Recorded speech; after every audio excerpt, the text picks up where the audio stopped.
Je suis journaliste de formation et depuis 5 ans bientôt, je travaille beaucoup plus à la coordination de projets au profit des médias, aussi bien en termes de formation, renforcement de capacité que de production, sur des thématiques qui sont un peu les thématiques autour desquelles Panos construit un peu sa philosophie, qui est de démocratiser la communication, travailler à la démocratisation de la communication pour des espaces publics d'information beaucoup plus ouverts, aux voies alternatives.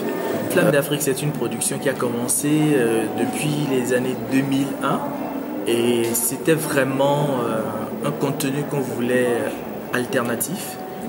Pour parler un peu de ces questions qu'on défend au niveau des forums sociaux. C'est aussi bien à la fois une ligne éditoriale critique, mais aussi une ligne éditoriale qui met un peu en perspective le mouvement altermondialiste, parce que bon, voilà, quand on vient à des événements comme le forum social, ce qui se passe souvent, c'est qu'il y a beaucoup de médias, de gros médias, des médias classiques qui viennent pour une couverture plus ou moins factuelle, mais aussi critique quand même de tout ce qui se dit au niveau du forum social.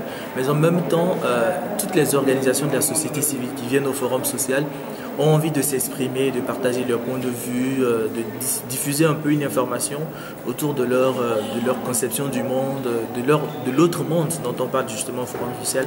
Mais il n'y a pas beaucoup de place pour ça. Flamme d'Afrique a couvert déjà plus d'une vingtaine d'événements, alors que le forum social, on n'en a pas eu encore 20. Donc ça veut dire que quelque part, ce n'est plus uniquement pour le forum social que Flamme d'Afrique produit de l'information. Plus récemment encore, pendant le sommet de l'OIF, de l'Organisation internationale de la francophonie à Dakar, on a produit un numéro de Flamme d'Afrique.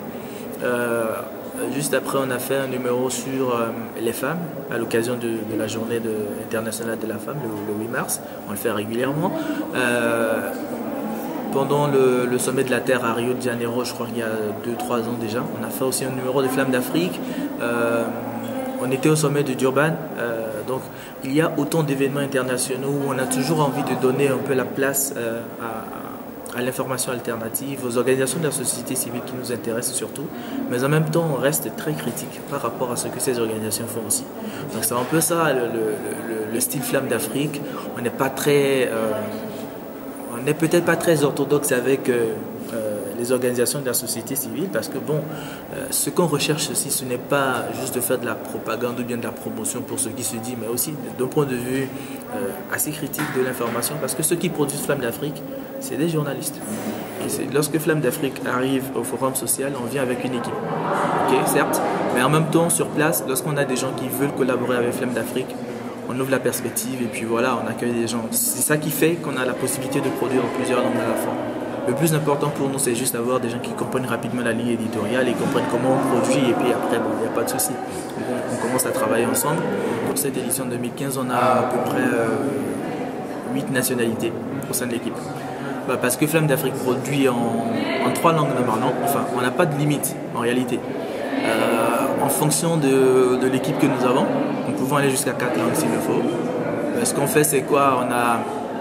On recherche toujours une certaine collaboration avec les autres organisations qui viennent au forum social. Donc s'il y a des journalistes qui produisent en français, ils sont avec nous, il n'y a pas de souci. En anglais, en arabe. En 2013, on a produit Flamme d'Afrique en arabe aussi. Et parfois on le fait en portugais. Donc ça dépend un peu de quelle coloration on a au sein de l'équipe. Cette fois-ci, on n'a pas de portugais, on n'est pas sûr d'avoir de l'arabe non plus, parce qu'on n'a pas vraiment des rédacteurs disponibles. Mais sinon, au sein de l'équipe, on a des gens qui viennent du Sénégal, de la Côte d'Ivoire, du Mali, du Bénin, du Togo, du Kenya, du Ghana et du Nigeria.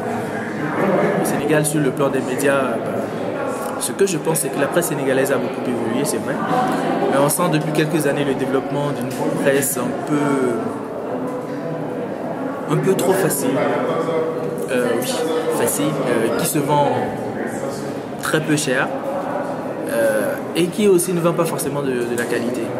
Pourquoi? Parce que avec Internet, les nouveaux médias, la connexion qui est disponible partout, tout le monde publie n'importe quoi. C'est normal, mais en même temps, je crois que ça décrédibilise un peu la presse qui fait de la qualité, qui recherche vraiment une information de qualité, qui veut vendre. Parce que le drame, malheureusement, c'est que cette presse-là, qui n'est pas de bonne qualité, à mon avis, se vend plus facilement que la presse de qualité. Et la presse de qualité a un coût. Et je crois qu'il faut, aujourd'hui, le Sénégal est en train de tomber un peu dans le piège de la presse people qui vend, plutôt que de la presse informative de qualité qui cherche à éduquer, à informer et à enrichir les opinions, à documenter les opinions. Mais je pense que c'est ça qui est malheureusement la réalité. C'est dommage, mais c'est pas seulement au Sénégal que ça se passe. Je crois que c'est un peu général parce que bon, c'est un peu comme on dit, hein, aujourd'hui, plus un journaliste publie un article qui a des clics, plus il vend, plus il gagne de l'argent.